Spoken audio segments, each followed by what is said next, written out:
નમો વરિયંતાણમ નમો સિદ્ધાણમ નમો વાયરિયાણમ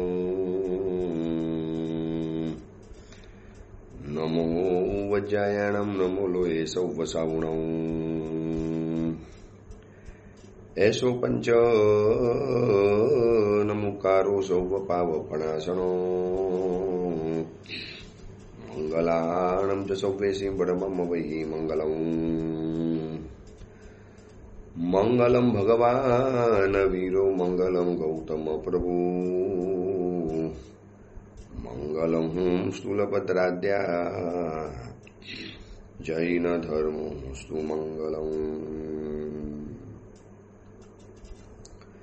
પ્રવચનનો વિષય છે માર્ગ ભૂલેલા જીવન પથિકોની પ્રતિબોધ કથા. આજથી 1245 વર્ષ પૂર્વે બનેલો 4 પ્રસ્તાવ અને 17,000 શ્લોકોની અંદરમાં ફેલાયેલો આ કુવલય માલા નામનો ગ્રંથ આ ધરતી ઉપર શ્વાસ લેનારી જે વ્યક્તિઓ છે, જેટલી પણ તમને જીવંત વ્યક્તિઓ, જીવંત ચેતના, પછી એ પશુમાં હોય, પક્ષીમાં હોય, માનવમાં હોય, દેવમાં હોય કે નરકની અંદરમાં હોય, જ્યાં જ્યાં પણ એક જીવંત ચેતના, એક જીવંત અસ્તિત્વ, હાલતું ચાલતું એક જીવન જ્યાં જોવા માટે મળે છે, ત્યાં બધી જગ્યાની અંદરમાં જે પણ કાંઈ અણબનાવો, દુર્ઘટના, અપમંગલ, ખરાબ પ્રસંગો, દુર્ઘટનાઓ જેવા કોઈક અશુભ સમાચારો મળતા હશે, આ બધાની પાછળ આ 5 તત્વો કામ કરતા હોય છે. ભલે વ્યક્તિ કરનારો હોય છે. હવે જેમ બંગાળની અંદરમાં જે મોટી ઘટના અત્યારે રોજ રોજ પેપરોમાં ચાલે છે, જે આખા દેશની અંદરમાં હાહાકાર મચાવે છે, એ જે વ્યક્તિ સાથે જે ખરાબ કામ થયું, કરનારો એ વ્યક્તિ છે, પણ એ વ્યક્તિને પણ કરાવનારા છે આ 5 દોષમાંથી એક મોહ નામનો દોષ. આ મોહનો ઉદય જ્યારે થાય છે ત્યારે સારું નરસું આ બધું જ ભાન ભૂલાઈ જાય છે. એ વખતે તો આપણે વિસ્તારથી મોહના વર્ણનને કરીશું, પણ આ 5 દોષો કેટલા ખતરનાક રીતે આપણી સાથે ખેલ ખેલી જાય, કેવા આપણને ગુલામ બનાવીને, કેવા આપણને પરવશ બનાવીને, કદાચ વ્યક્તિનું સ્વાભિમાન બીજાની પરાધીનતા સ્વીકારવા તૈયાર નથી હોતું, તો આપણું સ્વાભિમાન ક્યાં ગયું? આ 5 દોષોએ આપણને પરાધીન બનાવી દીધા, આપણને ગુલામ બનાવી દીધા. એ કે એ પ્રમાણે કરવાનું, એનો ઈશારો થાય એ પ્રમાણે કામ કરવાનું. તો આ 5 દોષોની ભયંકરતાનું વર્ણન કરવા માટે જ આ ગ્રંથ બનાવવામાં આવ્યો છે. આપણા જેવા કેટલાય માર્ગ ભૂલેલા પથિકો છે. આ 5 પથિકો તો છે જ, જે એક એકની કથા ચાલે છે. એ લોકોના 5 ભવની કથા તો આપણને બતાવશે. ચલો, એ લોકો તો 5 ભવની અંદરમાં મુક્ત થઈ જવાના, પહોંચી જવાના, મોક્ષમાં પહોંચી ગયા. આપણું શું? અને આપણને બચવા માટે જ આવા ગ્રંથરૂપી નૌકાઓ આપી કે આ ભવસાગરની અંદરમાં ડૂબો ત્યારે આવા ગ્રંથરૂપી નૌકાના સહારે સામે કિનારે પહોંચી જજો. નહીતર આ 5 દોષો કયા અંધારા ખૂણાની અંદરમાં કે કઈ જગ્યાની અંદરમાં વિષમ વાતાવરણમાં આપણને ફેંકી દેશે એ ખબર પણ નહીં પડે. અત્યારે કથા ચાલે છે માયાદિત્યની. માયાનું સ્વરૂપ ક્રોધ, માન, માયા, લોભ અને મોહ, આ 5 દોષોની કથા છે. એમાં માયાના સ્વરૂપની વાત ચાલે છે. આચાર્ય શ્રી ધર્મનંદન સુરીશ્વરજી મહારાજ વાસવ મંત્રી પુરંદર દત્ત રાજાને આખી સભાની સમક્ષ આ 5 દોષોની ભયંકરતા એમને પૂછી માટે બતાવે છે. મહાત્માને પૂછ્યું કે આપે જે કીધું કે સંસાર પરિભ્રમણનું આ મૂળ કારણ છે, આખું સંસારનું જે પરિભ્રમણ બતાવ્યું, દેવ, નરક, તિર્યંચ, મનુષ્ય, 84 લાખ યોની, વિધ વિધ ગતિ, અલગ અલગ ભવો, આ બધાનું જે આપે વર્ણન કર્યું, તો આ બધાની અંદરમાં કોણ મુખ્ય કારણ કોણ છે? અને મુખ્ય કારણની જ્યારે આ ચર્ચા શરૂ થઈ અને એમાં આચાર્ય ભગવંતે આ 5 કથાની શરૂઆત કરી છે. એમાં માયાદિત્યની આ કથા ચાલે છે. એ કુવલય ચંદ્ર કુંવરને સાગર દત્ત મુનિવર આખી કથા બતાવે છે. અને એ કથામાં આ કથા આવી, એમાં વરી પાછી કથા ચાલે છે માયાદિત્યની. હવે માયાદિત્ય વરી પાછી પોતાની નકલી કથા બનાવે છે. હકીકતની અંદરમાં સ્થાનુને ઠગવા માટે, ભૂરા હૃદયના સ્થાનુને ચીટિંગ કરવા માટે ભાગેલો હતો કે બંને રત્નોની પોટલી મારી થઈ જાય. આટલી હીન ભાવના, આટલી જઘન્ય ભાવના, આટલી મેલી ભાવના, આટલો મેલો જેનો આશય, તદ્દન ખરાબમાં ખરાબ આશય હતો. છતાં પણ હવે પોતે નિષ્ફળ ગયો. કેટલી મોટી એના જીવનની અંદરમાં નાલેસી થઈ ગઈ કે જે પોટલીને લઈને ભાગેલો હતો એ પોટલી તો પથ્થરની નીકળી અને એના માટે 12 યોજન ભાગતો ભાગતો ગયો. કેવો માણસ વિલખો પડી જાય. હાથની અંદરમાં રત્ન છે આવું માની અને એક માણસે દોટ લગાવી અને 12 યોજન દોડ્યા પછી જયારે પોટલી ખોલી ત્યારે ખબર પડી કે આ તો પથ્થર હતા. અસલ રત્ન તો જે માલિક હતા એની પાસે રહેલા છે. આપણે વિચારો આ જગ્યામાં જો હું અને તમે હોઈએ, કેવા આપણે સાવ શર્મિંદા બની જઈએ, કેવા આપણે આમ જાત ઉપર પાણી થઈ જઈએ. શું કરી નાખ્યું અમે? એક તો ઠગવાનું પાપ લાગ્યું, આ દોડવો, મહેનત કરી, પરિશ્રમ કર્યો, કોઈ ફલ તો ન મળ્યું. આ ખરેખર માણસને શરમ આવી જાય. પરંતુ આ માયાદિત્યને શરમ નથી. માયા 2 શરમ છે. શરમ હોય તો માયા આવું વિચારી શકત કે આવા વિશ્વાસુ દોસ્તને મારે ઠગવાનો કેવી રીતે? આપણી જિંદગીની આજુબાજુની અંદરમાં આવી કેટલાક વ્યક્તિત્વો છુપાયેલા હશે. નામ ભલે એનું કોઈ પણ હશે, પણ હશે એ માયાદિત્ય. કૂડ કપટ, સ્નેહની પાછળનું જે છલ અને ખોટી રીતે આપણને પ્રેમ કરીને કઈ રીતે નુકસાન પહોંચાડી જાય છે. અને સ્થાનુને જ્યારે રસ્તાની અંદરમાં મળ્યો, નર્મદા નદીના કિનારાની અંદરમાં કૃત્રિમ પ્રેમ બતાવ્યો. તારા વગર તો હું રહી ગયો, તને મેં કેટલો બધો યાદ કર્યો, હું ભોજન લેવા માટે ગયો. હવે જાતે બધી કહાની. સ્થાનુ તો પૂછતો પણ નથી કે શું થયું છે, અને હજી પૂછે એની પહેલા જ માયાવી વ્યક્તિની ખાસિયત છે કે કોઈ ખુલાસો પૂછે એની પહેલા પોતાની જાતે બધો ખુલાસો કરવા મળે. પોતાની સફાઈ, જેને પોતાની જાતને સેલ્ફ, બસ સુરક્ષામાં મારું સેલ્ફ ડિફેન્સ થઈ જાય, હું જાતે સુરક્ષિત બની જાઉં. પણ તમને કોને પૂછ્યું છે?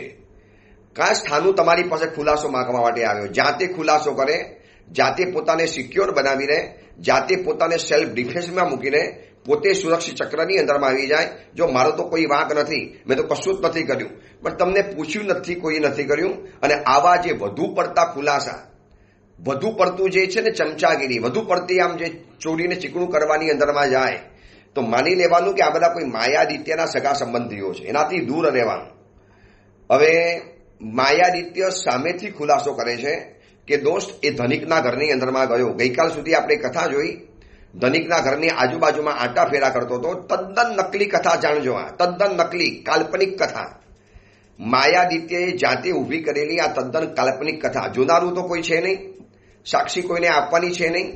પોતે જે કહેશે એ જ સ્થાનુ માનવાનું છે. અને સ્થાનુ એવા ભોળા દિલનો છે કે આખી કથા સાચી માની લે છે. દોસ્ત શું કરું?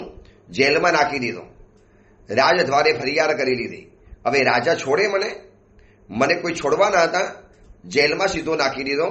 બસ આ વ્યક્તિનો ગુનો કબૂલ કરાવડાવો, પુરાવા એકઠા કરો અને વ્યક્તિને સજા આપી દો. અંધારી કોટડીની અંદરમાં જ્યારે મને નાખવાની અંદરમાં આવ્યો, દોસ્ત એટલો બધો ડર લાગે, બીક લાગે. એક તો આ પોટલી મારી બાજુની અંદરમાં, એ નથી કહેતો કે હું તારી પોટલી લઈને ભાગેલો હતો, એના માટે મારે દૂર જવું પડ્યું. સતત ને સતત પોતાની માયાને છાવરવા માટે એને નવા માયા પ્રપંચના જૂઠ બોલવા પડે છે, જેને માયા મુસાવાદ કહેવાય. માયાને ઢાંકવા માટે અથવા તો માયા દ્વારા માયાના બચાવ માટે પોતે કરેલી માયા ઉઘાડી ન પડી જાય એના માટે જે જૂઠું બોલવું પડે, આને કહેવાય છે માયા મુસાવાદ. આવે ને 17 માયા મુસાવાદ, 18 મિથ્યાત્વ શલ્ય, 18 પાપસ્થાનકની અંદરમાં 17મા નંબરનું પાપસ્થાનક બતાવ્યું છે. માયા કરીને જૂઠું બોલે, માયા દ્વારા પ્રપંચ કરીને, ગોઠવીને, એકદમ બાજી ગોઠવીને, એકદમ રચના કરીને જે માયાપૂર્વક જે જૂઠું બોલવાની અંદરમાં જાય, આને કોઈ પહોંચી જ ન વળે. હવે કોણ જોવા માટે જવાનું હતું? હવે સ્થાનુ તો સાચું જ માની લે. સ્થાનુ તો આમ પણ ભોળો માણસ છે, એ તો કોઈ પણ બાબતને સાચી માની લે. પણ જે રીતે એને કથાની શરૂઆત કરી છે માયાદિત્યએ, ભલભલા સાચી માની લે. દોસ્ત રાત દિવસ તારી યાદ આવે, આંખમાંથી આંસુ પડે. તું મારા માટે શું વિચારતો હોઈશ કે છોડીને ભાગી ગયો? આવો મિત્ર, મને એ દુઃખ કરતા દુઃખ એ થયું કે તને મારા માટે કેવો વિચાર આવશે. જો આ માયાવી વ્યક્તિ કેટલી હોશિયાર હોય છે, કેટલી ચાલાક હોય છે. વ્યક્તિના કયા કોમલ ભાગ ઉપર ઘા કરવો આ માયાવી વ્યક્તિ જાણતો હોય છે કે ભાઈ એ વ્યક્તિની વીક પોઈન્ટ. હવે આ સ્થાનુનો વીક પોઈન્ટ શું હતો? સ્નેહ, પ્રેમ, એકદમ ભોરો. બસ એની ઉપર પિન પોઈન્ટ કર્યા કરે.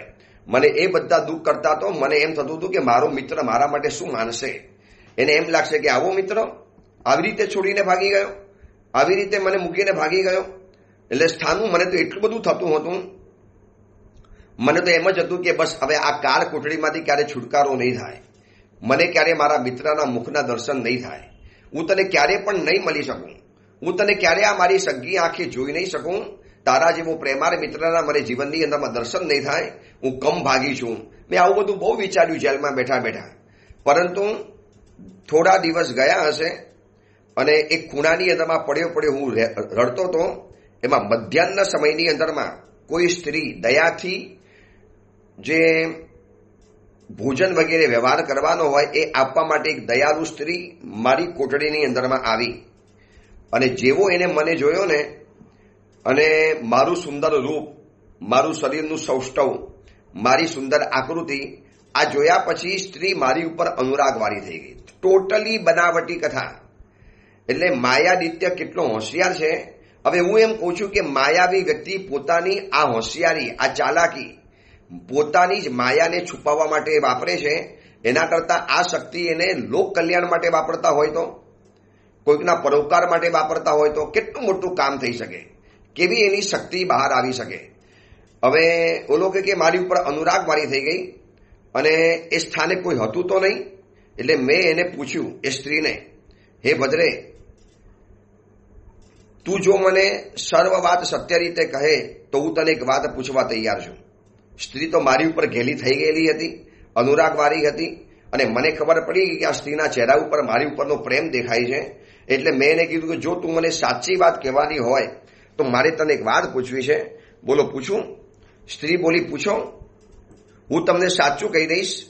મેં એમને કીધું કે સાચું બોલજો, મેં કોઈ અપરાધ નથી કર્યો. તો પછી આ સિપાહીઓએ મને પકડ્યો શેના માટે? આ સૈનિકો મને શેના માટે પકડીને લઈ આવ્યા? મને આ પકડવાનું કારણ શું? મેં ચોરી તો નથી જ કરી, મારી પાસેથી કોઈ માલ મુદ્દા નથી મળ્યો, મારી પાસેથી કોઈ વસ્તુ નથી પ્રાપ્ત થઈ. અને દોસ્ત, એ સમયમાં આ રત્નની પોટલી મેં કેમ સાચવી છે મારું મન જાણે છે. સતત ને સતત બે ડર રહ્યા કરે. રત્નની પોટલી ચાલી જશે તો, અને મારો રત્ન સમાન મિત્ર મારાથી ચાલી જશે તો. બસ આ બે ડર મારા મનની અંદરમાં સતત થયા કરતા હતા. અને એમાં એ સ્ત્રીએ જે મને વાત કરીને હું પગથી માથા સુધી ધ્રુજી ગયો. આખી કથા સાંભળતા સાંભળતા સ્થાનુના ચહેરા ઉપર જે ભાવ પલટા આવે, ક્યારેક ડર, ક્યારેક કરુણા, ક્યારેક અનુકંપા, ક્યારેક ભય, ક્યારેક આંખમાંથી આંસુ, આ જોયા પછી માયા રીતે વિચાર કરે કે કેવો મેં એને ઠગી નાખ્યો, આખી નકલી બનાવટી અને કાલ્પનિક કથા કહીને. અને એ સ્ત્રીએ કીધું કે આજથી બરોબર 9મા દિવસે મારા પતિ દેવીને બલિદાન આપવાના છે અને એ માટે દેવીની આરાધના માટે તમને એક બલિદાન આપવા માટે ચોર કહીને તમને કપટથી પકડી પાડ્યા છે. તમે કદાચ ચોર હો કે ન હો એનાથી એમને કોઈ ફરક નથી પડતો. કોઈ પરદેશી વ્યક્તિ લેવાનો હતો, ગામનો તો ન ચાલે, એટલે પરદેશી વ્યક્તિની જરૂર હતી દેવીનું બલિદાન આપવા માટે. અને દેવીના બલિદાન આપવા માટે બસ તમે સારા લાગ્યા, તમારી સુંદર આકૃતિ લાગી, તમે સારા દેખાવવાળા લાગ્યા, એટલે આ વ્યક્તિએ તમને યોગ્ય જાણી અને તમને આ ચોરીના બહાને કપટથી તમને આ જેલમાં નાખી દીધા છે. બસ આ સત્ય હકીકત છે. પછી મેં એને ફરી વખત પૂછ્યું કે મારો કોઈ જીવવાનો ઉપાય ખરો? હું તો નિર્દોષ છું, મને મારીને શું કરશો તમે? મારો એક મિત્ર છે જેને હું પ્રાણ પ્યારો માનું છું, હું દિલથી જી જાનથી એને ચાહું છું. એ મિત્ર હજી મારો નગરમાં જ હશે, તમે પૂછી લો એને. હું ખોટી વ્યક્તિ નથી, હું સાચી વ્યક્તિ છું. અને હકીકતમાં નસીબથી એ સ્ત્રી એટલી બધી સારી મળી ગઈ, એટલી બધી મારી ઉપર અનુરાગ અને અનુકંપાવાળી બની ગઈ. અને મિત્ર, મેં એની સમક્ષ તારી જે વાતો કરી, આપણી જે મિત્રાચારીની વાતો કરી, આપણી જે પ્રેમ અને સ્નેહની વાતો કરી, અને એ જાણ્યા પછી એ સ્ત્રી પીગળી ગઈ. અને મેં એને કીધું કે શું કામ આવા તમે બલિદાન આપી દો છો? મારા જેવા એક નિર્દોષ વ્યક્તિને, મારો પણ પોતાનો એક પરિવાર છે, મારા પણ સ્વજનો ત્યાં રહે છે, મારો આ મિત્ર મારા વગર નહીં રહી શકે. એને જ્યારે ખબર પડશે કે મારું બલિદાન અપાઈ ગયું છે, કદાચ એને ખબર પણ નહીં પડે, જિંદગીભર એ બાવરો ભરીને મને શોધતો રહેશે, એ મારા વગર રહી નહીં શકે. મેં એની સામે એટલી બધી વાતો શરૂ રજૂ કરીને એટલે સ્ત્રી પીગળી ગઈ. એને કીધું, દેખો, આમ જોવા જઈએ તો હું તમને કંઈ પણ બચાવું તો મારા પતિનો ધ્રોહ થાય, છતાં પણ તમે નિર્દોષ છો, તમે કોઈ ગુનો નથી કર્યો,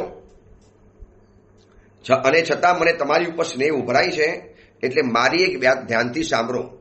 9મીના દિવસે સમગ્ર પરિવાર અને મારા પતિ સાથે અમે બધા તીર્થનું સ્નાન કરવા જઈશું અને એ વખતે તમારું રક્ષણ કરવા માટે બહુ ઓછા માણસો, લગભગ 1-2 માણસો અહીંયા હશે. બસ એ વખતે તમારે થોડીક હિંમત કરી અને કંઈક ભાગી જવાની તૈયારી રાખી લેવાની. આખું નગર ખાલી હશે. બધા જ સૈનિકો, ચોકિયાતો, બધા જ રખેવારો એ તીર્થસ્થળમાં અમે જ્યારે સ્નાન કરવા જવાના એની બધી વ્યવસ્થા કરવાની અંદરમાં રોકાયેલા હશે. તમારે ભાગી જવાનો આ સારો મોકો છે અને તમારે અહીંયાથી ભાગી જવાનું. બસ મેં એનો આભાર માન્યો, વારંવાર આભાર માન્યો. હું તમને જિંદગીમાં ક્યારેય પણ નહીં ભૂલી દઉં.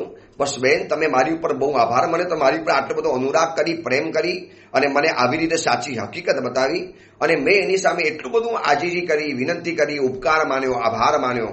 અને આ કથા સાંભળતા સાંભળતા સ્થાનું તો જાણે કેમ રૂવાડા ખડા થઈ જાય છે કે મારો મિત્ર કેટલી બધી મુશ્કેલી સહન કરીને આવ્યો, કેટલી બધી વિકટ પરિસ્થિતિને સહન કરીને આવ્યો અને આ બધામાં સતત મને યાદ કર્યા કરતો હતો.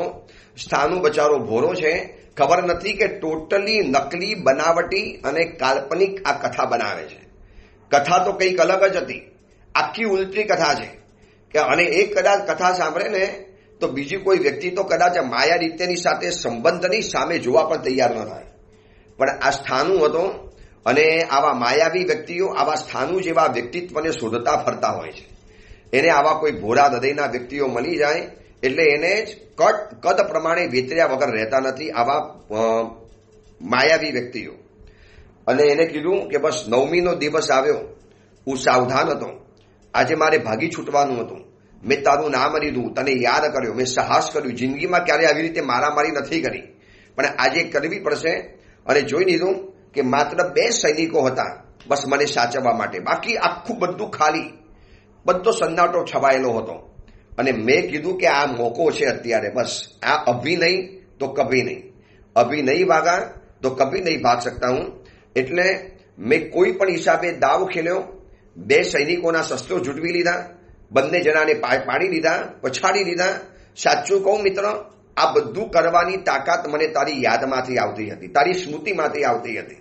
હવે માયાવી વ્યક્તિ આવા દંભના વચનો, આવા પ્રપંચના વચનો, આવા નકલી નાટકીય વચનો જ્યારે બોલે ત્યારે કઈ વ્યક્તિના હૃદય ઉપર અસર ન થાય, કઈ વ્યક્તિના હૃદયની અંદરમાં એનું સ્થાન પ્રાપ્ત ન થઈ જાય. આજે પણ છે ને, કોઈ વિધર્મી વ્યક્તિને હિન્દુ છોકરીને પટાવી હોય, હિન્દુ છોકરી ઉપર પોતાનું દિલનું સામ્રાજ્ય છવાવું હોય, અંદરમાં નકલી પ્રપંચ છે, માયા છે, કપટ છે, કૂળ છે, અંદરમાં નકલી ગંદકી ભરેલી છે. આ છોકરીને વેચી દેવાના છે દુબઈની અંદરમાં જઈને, અથવા તો IS ની અંદરમાં જઈને વેચી મારવાના છે. નકલું ટરકટ છે, ટરકટ. પણ બહારથી આ છોકરીને એટલો બધો પ્રેમ બતાવે, એની પાછળ પાગલ જનૂન બતાવે, એની પાછળ બસ દિવસ રાત આવે. છોકરી કે કેમ મારી પાછળ ભમો છો, કેમ મારી પાછળ આવો છો? ઓલી ગુસ્સો કરે, નહીં હું તારી વગર નહીં રહી શકું, બસ તું મારી જિંદગી છે, તું મારી આંખની કીકી છે, બસ તારા વગર મારા પ્રાણ પણ નહીં ટકી શકે, જો હું રહી પણ નહીં શકું. નકલી નાટક કરે, 1-2 વખત પોતાના હાથ ઉપર નકલી છેદ પાડવાની કોશિશ કરે, ઝેર પીવાના નાટક કરે. અને આ જોયા પછી હિન્દુની ભોરી લડકી છોકરી પીગળી જાય, અરે મને આટલો બધો ચાહે છે, આટલો બધો મારી પાછળ પાગલ છે, આટલો બધો મારી ઉપર સ્નેહ અને પ્રેમ વરસાવે છે. અને કોઈ પણ વ્યક્તિને આટલો બધો પ્રેમ સ્નેહ વરસાવો એટલે સામેની વ્યક્તિ તો અભિભૂત બની જવાની. અને પછી એ છોકરી પોતાની જાતિ ન જોવે, જ્ઞાતિ ન જોવે, ધર્મ ન જોવે, પરંપરા ન જોવે, પોતાનો પરિવાર ન જોવે, પોતાનું કર્તવ્ય ન જોવે, આના દુષ્પરિણામો ન વિચારે અને સીધી જ બસ આંધ્રું ક્યાં, હું તારા માટે તૈયાર છું. ઓલો અંદરથી હસતો હોય છે પણ બહારથી નકલી નાટક અને એવી પ્રેમ જાળમાં ફસાવી નાખે, એવી ફસાવી નાખે. બસ બધાની એક સરખી આ મોડસ એપોરન્ડરી છે, બધાની આ સરખી કહાની છે, એક સરખી આવી ચાલ ચાલે છે. બસ આવી રીતે બધાને ઠગવામાં આવે, અલગ અલગ રીતે, અલગ અલગ સ્વરૂપે, અલગ અલગ ડાયલોગ બોલી અને એવા પછી ઉપાડીને જાય. અને હકીકત જ્યારે ખબર પડે, એ માયાનો રંગમંચનો પડદો જ્યારે ફાટે છે અને દીકરીની સામે જ્યારે વાસ્તવિકતા જોવા માટે આવે છે, પછી જ્યારે એનું નકલી સ્વરૂપ, અસલી સ્વરૂપ બહાર આવે, એનો બિહામનો ચહેરો જ્યારે બહાર આવે, એનો અસલી રાક્ષસી ચહેરો જ્યારે બહાર આવે, ત્યારે છોકરી કે તમે આવા હતા, આવો જ હતો, બસ તને ફસાવા માટે મેં આ નાટક કર્યું. સાચું કે જો એ સમયની અંદરમાં એ દીકરીની શું હાલત થાય, એના હૃદય કેવા ટુકડે ટુકડાની અંદરમાં ખંડિત બની જાય, કેવા એના માતા પિતા યાદ આવે, ધર્મ પરંપરા અને પરિવાર યાદ આવે, કશું જ કામ નથી લાગતું. માટે વારંવાર આ વિષય એટલા માટે કહું છું કે આ ઘટના ઓછી નથી થતી, દિન પ્રતિદિન વધતી જાય છે. દિન પ્રતિદિન આ ઘટનાની અંદરમાં વધારો ને વધારો થતો જાય છે. મોટી મોટી હિરોઈનો, સારા સારા ઘરની કહેવાતી છોકરીઓ, એજ્યુકેટેડ, ભણેલી ગણેલી, સંપન્ન અને સંસ્કારી પરિવારની દીકરીઓ, બસ આ માયાની સામે કોઈનું કશું જ નથી ચાલતું. માયાનું જે નાટક હોય છે એ એટલું સત્યતાથી ભજવી બતાવે, એટલી વાસ્તવિકતા સાથે ભજવી બતાવે, ખોટા નાટકને એટલા સાચા સ્વરૂપે રજૂ કરે કે ભલભલી વ્યક્તિઓ એનાથી ઇમ્પ્રેસ થયા વગર રહે નહીં. અને આ સ્થાનુની પણ આ જ હાલત હતી. અને ઓલાએ જે નાટક કર્યું, બસ મેં તો દોસ્ત તારા માટે જ મેં આ સાહસ કર્યું. બાકી મને ખબર હતી કે જો હું એકલો છું, સામે આ બે સૈનિકો છે, ટ્રેન થયેલા છે, એ લોકો અને હું તો સાવ શીખ્યા વગરનો છું, એવા કે લડવાના દાવપેચ નતા આવડતા, છતાં પણ મેં કોશિશ કરી, બંનેને હરાવ્યા. બસ મને સતત તારો ચહેરો યાદ આવતો હતો કે આ ચાન્સ છે મારા મિત્રને મળવાનો. અને બંને જણાને બાંધ્યા, ખૂણામાં ધકેલ્યા, એ લોકોના કપડાં પહેરી અને હું બહાર નીકળી ગયો. અને મિત્ર ભાગતો જ ગયો, બસ બે તહાસા થઈને ભાગ્યો. ન ભૂખ જોઈ, ન થાક જોઈ, ન તરસ જોઈ, ન પાણી જોયું, ન પાછળ જોયું, કાંટા જોયા, કાંકરા જોયા, પથ્થર જોયા.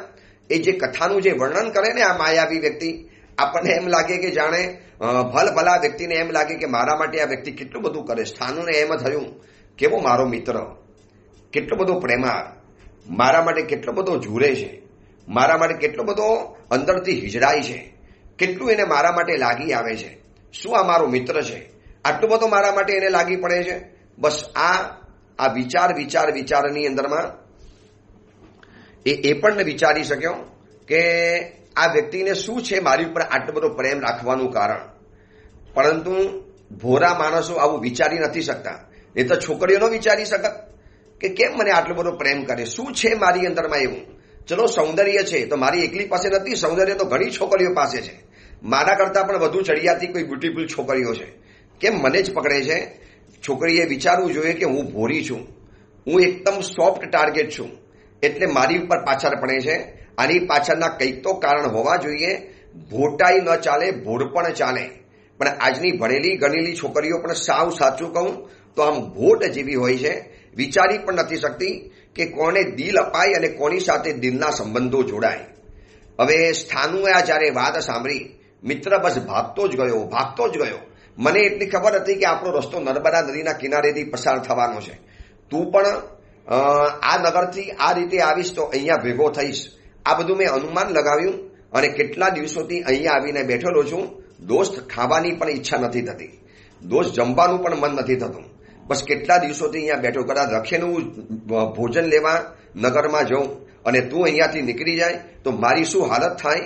આ સાંભળ્યા પછી સ્થાનુ જે ધુસકે રડ્યો છે, પોતાના મિત્રને જે ભેટી પડ્યો છે, દોસ્ત તું મારા માટે ભૂખ્યો રહ્યો, હું કદાચ અહીંથી ચાલી જાઉં અને તું ગામમાં ભિક્ષા લેવા માટે જાય અને તું મને મળી ન શકે, આપણું મિલન ન થાય. શું દોસ્ત તારા જેવો મિત્ર મળ્યો છે, ખરેખર મારા જીવનની ધન્ય ભાગ્ય છે, મારું જીવન સદનસીબ છે કે તારા જેવો મિત્ર મળ્યો છે. જે રીતે આખી અને કથાની માહિતી બતાવી, બસ દોસ્ત આ રાહ જોતા નદી કિનારે બેઠેલો હતો અને તું આવી ગયો. બસ હવે તો મારા સર્વ દુઃખો ગયા. બસ હવે હું મારા માટે તો આ નર્મદા નદી તીર્થ સમાન બની ગઈ કે તારા વીરાના સમયની અંદરમાં મેં જે દુઃખ અનુભવ્યું છે, આ બધું જ દુઃખ હવે આ પાણીની અંદરમાં વહી જવાનું. બસ મિત્ર હવે મને છોડીને ક્યારેય પણ નહીં જતો, બસ મને સતત ને સતત સાથે રાખજે. આટલા દિવસોમાં મેં અનુભવી લીધું કે હું તારા વગર અધૂરો છું, હું તારા વગર એકલો છું. દોસ્ત હું તારા વગર નહીં રહી શકું.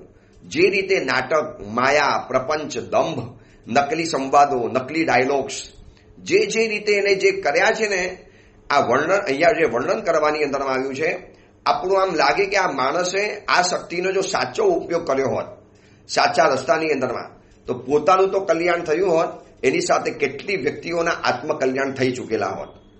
પણ માયાવી વ્યક્તિના રંગ અને ઢંગને કોઈ જાણી નથી શકતું. અને ઓલો સ્થાનુ કે છે, દોસ્ત હવે હું તને ક્યારે પણ નહીં જવાનું. હવે ભિક્ષા લેવા હું જ જઈશ. હું જ તારી સાથે રહીશ, સતત તારી સુરક્ષા કરીશ. ચલ હવે આજે આપણે ભોજન લઈ લઈએ, જમી લઈએ. અને કીધું કે ક્ષુધાથી તો બહુ પીડાવું છું અને ખરેખર ભૂખ્યો રહેલો છું,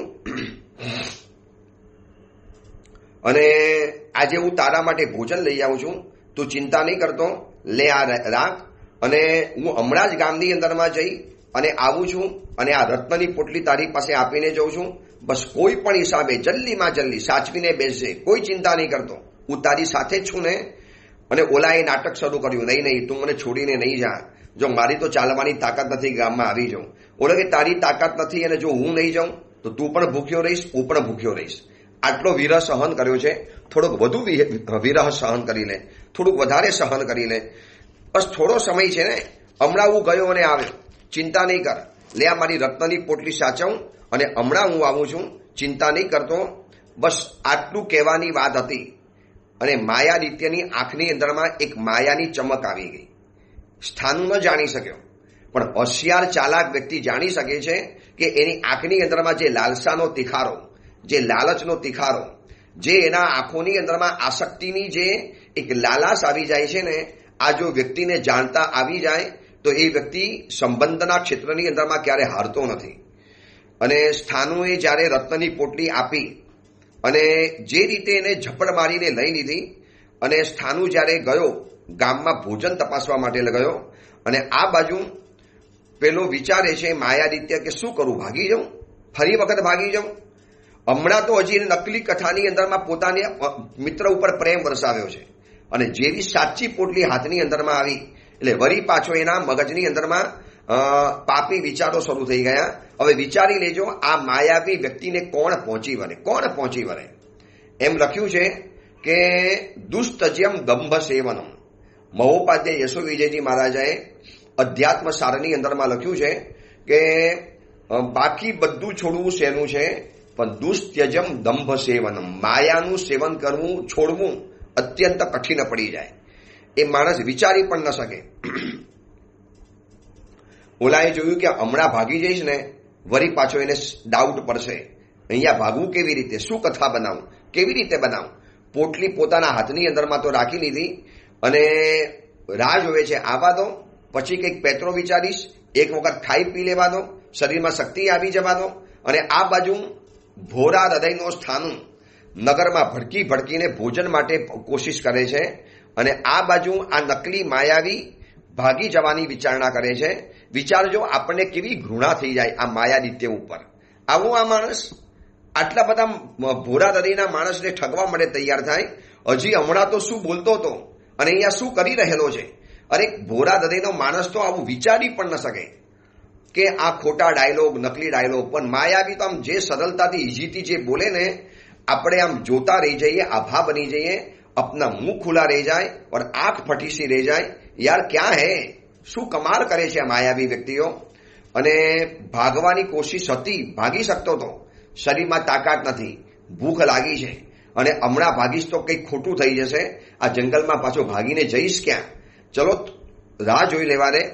એટલાની અંદરમાં સ્થાનુ ભોજન લઈને આવ્યો અને એને કીધું કે આપણે છે ને કોઈ કુવાના કિનારે બેસીએ. જોજો હવે માયાદિત્યએ પોતાના મનની અંદરમાં યોજના બનાવી દીધી છે, સ્થાનુને કેમ ધકેલી દેવો, કેમ ખતમ કરી નાખવો. એની એક જ નજર છે કે આ 5 રત્નની પોટલી જે એની છે ને એ મારી બની જાય. ગયા વખતે તો તમે ભૂલ કરી, પોટલી નકલી અસલી માનીને નકલી મારા હાથમાંથી નીકળી. હવે આ વખતે તો એવું નહીં થવાનું, આ વખતે તો એવું નહીં કરું. માયાની સાથે હવે લોભ પણ ભર્યો છે, માયાની સાથે અહંકાર પણ ભેગો અંદરમાં આવી ગયો છે. હવે જેવો ભોજન લઈને આવ્યો, દોસ્ત જોઈ લઈએ આપણે આજુબાજુમાં પાણી વગેરે જોઈશે પીવા માટે, અને દૂર જોયું તો કુવા જેવું દેખાયું. જો કુવો જેવો દેખાય છે, આપણે એના કિનારે બેસીએ, હાથ પગ મોઢું ધોઈ લઈએ અને પછી આપણે ભોજન કરવા માટે બેસીએ. હવે સ્થાનુ ભોજન લઈને આવ્યો છે, એ પણ કેટલા મહિનાઓની મુસાફરીથી ચાલતો આવ્યો છે, એને એ વિચાર નથી આવતો. બસ માત્ર પોતાના સિવાય કોઈની દુનિયા વિચારી ન શકે આ માયાવી છે. એમ માને કે દુનિયામાં એકલો જ છું, બસ મારા સિવાય દુનિયામાં કોઈ છે જ નહીં, અને મારા સિવાય દુનિયામાં કોઈને જીવવાનો અધિકાર પણ ન હોવો જોઈએ. હું એકલો જ છું. બધી સહાય, બધી સગવડ, બધી સંપન્નતા, બધી સંપત્તિ બધી જ અનુકૂળતા માત્ર મને ને મને જ મળવી જોઈએ. અને સામી છાતીએ લઈ શકતો નથી માયાવી વ્યક્તિ, એટલે કપડ કરીને. આ અંગ્રેજોએ આ જ કર્યું છે આ દેશની અંદરમાં રહીને. સારા હોશિયાર આઝાદીના લડવૈયાઓને જે રીતે એ લોકોએ પોતાના સગા ભાઈઓને ફોડી, એના જ અંદરના નિકટના વર્તુળ વ્યક્તિઓને ફોડી અને જે રીતે એ લોકોને જબ્બે કર્યા છે.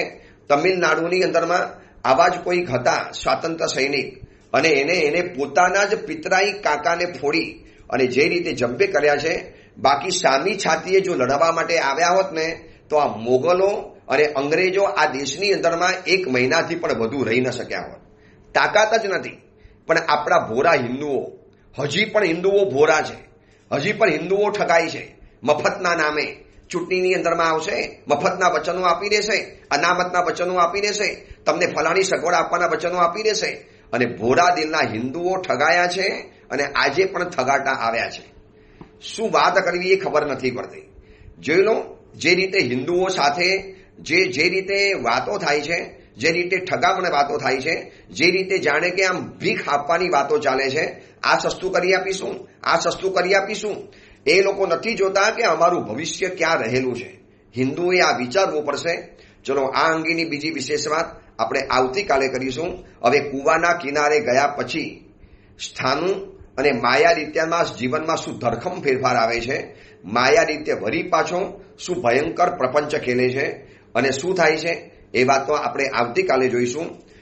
એક સૂચના આપી દઉં. બસ હવે લગભગ 4 પ્રવચનો, લગભગ 3 થી 4 પ્રવચનો હવે પર્યુષણ પર્વ પહેલા આ કુવલી માલા ગ્રંથના બાકી બચેલા છે.